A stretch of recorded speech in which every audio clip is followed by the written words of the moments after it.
It's called This Is the Part That Has to Happen Before Everything Else Works Out.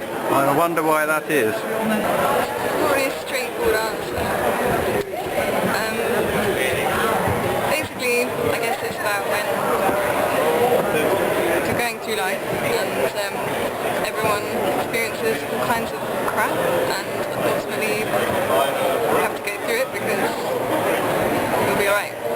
And so this picture is like a long diary of images, I guess, from my life at the time. Right, so this is basically the crap. This Is what you're saying, yeah? This is the crap. Well, it's a mixture of stuff. Yeah. Well, should we look at something? I'd like to focus in on something that's quite traumatic or crappy. Then let's do that. Sure. Take your pick. Okay, so you've chosen this as something that's pretty bad. It looks like a person, elongated, horizontal person. Yeah, but actually the person, as I was working on this I was turning it around, so it wasn't always facing this way. So at the time I was turning it vertically, so this is a person, kind of an office bot, and they're sitting at their computer, which is labelled as an eye care, and he's got his hand in a bag of snacks. So is it the boredom of office life? It's kind of, yeah, it's just not just office life, but I just guess like modern life in general, like modern life. Being glued into a machine and glued into this horrible snacky food and just a little mouse in the hand and just not kind of bland and soulless looking, like unaware of what's going on, just being glued into something. And dying inside. Dying inside, that's quite strong. Yeah. So yeah, but that's only a small part. That's just one part. Small part, so we'll have a look at something else. Right, so let's have a look now then at something that's a positive part of life. Okay, so you're struggling to find a good thing in it, well, a positive thing in it. You're struggling. There's various creatures. All right, so what we've managed to find is a nice looking fox down here, and we're about to hear about the fox, aren't we? There's not much to say about the fox apart from that it's sort of contrasting with this word here. Which word is that? This one here. And what does that say? It says bloodlust. Bloodlust? Okay. Yeah, this is what foxes have. But this one doesn't appear to be very... This is a cute fox. Yeah. I guess it's a contrast of... Okay, so what I would be very interested in is just a kind of overview of the whole thing, picking out some of the iconography, what it means to you, just a quick run through of that. Right. Okay, so this is like kind of street level here. This is like the Earth surface, and obviously there are things existing on the surface, so everything underneath it is under the surface underworld, and this is above the surface. So I guess this stuff is more kind of floaty and abstract and above. It's not heaven though. No, I don't. Is it sort of in the mind? Yeah. The stuff up there. Yeah. So could you just sort of pick out a couple of things there that are things in the mind? Well, I guess like these are kind of like these sort of cloud formation type things. Maybe like... Could you point those out? These ones? Right, yeah. A little bit like dumbbells. Yeah. I guess so. So what does that mean to you? Well, it's just floaty clouds and the... Clouds? Yeah. Okay. And what about all these people up the top? These there? creatures. Right at the top. Is there any reason why they're right at the top? You know, I really don't have an answer to that question. Okay. Well, let's move down. Let's move down the work. So, this is the middle. Is this kind of ordinary life we're looking at here? At this level? Not really. There isn't really like an answer to this.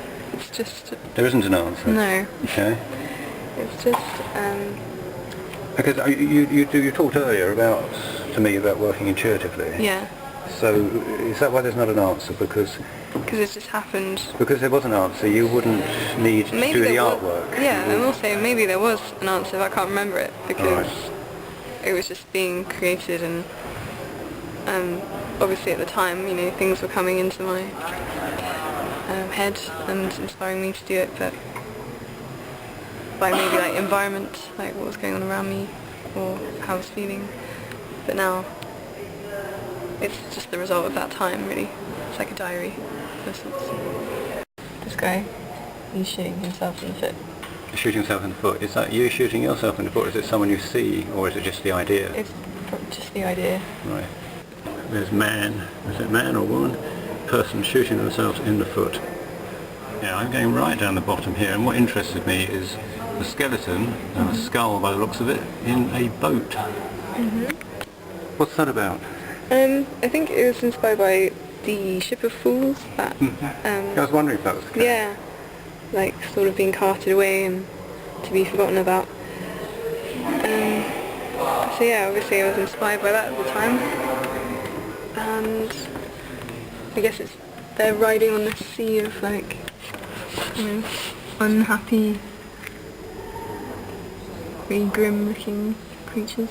Is that the sea of suffering humanity? It can be, yeah. Or is that just me saying that? Well, I wouldn't have said that myself, but yeah, why not? What would you have said? I don't know. Okay. It's really hard for me to... So really people have to look at the work. So you're not going to have an easy way of I can't say like, this is this and that's the answer, and you know, just like that, and it's easy, bang, done. You know, I think people always want you to give them an easy answer, but... You're not going to decode it for them. No. And also I just find enjoyment in the images, and you know, like I can look at this and see, oh, there's a vulture, and this is this guy, he's a dead warrior, and he's clutching onto an opium poppy.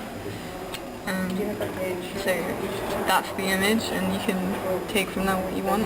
And I guess maybe because there's so many images, like they're all obviously related to each other. Well, that's right. I mean, there are a huge number of different images. I mean, like incredible fertility in coming up with one idea after another after another. I mean, there must be, I don't know, what, a couple of hundred different images in there?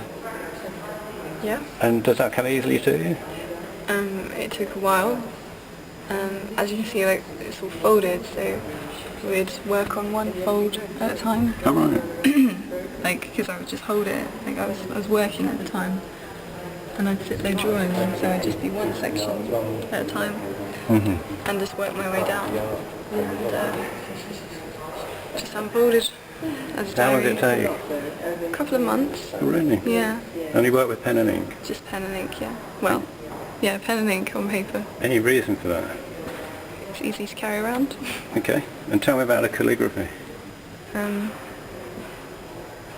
think it's just one pen, and actually it wasn't a calligraphy pen. It was like a fine liner pen, so I do all the lines. I have to decide how big I want them, and then I have to literally draw them in, and so it's just one fine liner.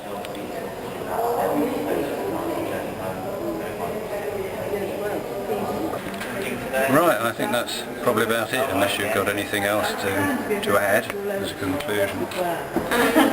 I'm very attached to this thing, this piece, and I guess it's confusing, but it's what you make of it.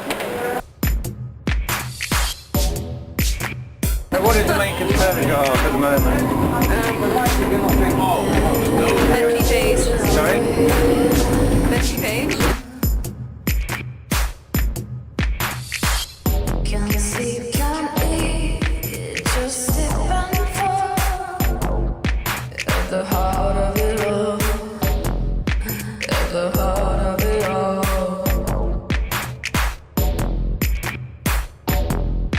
at the center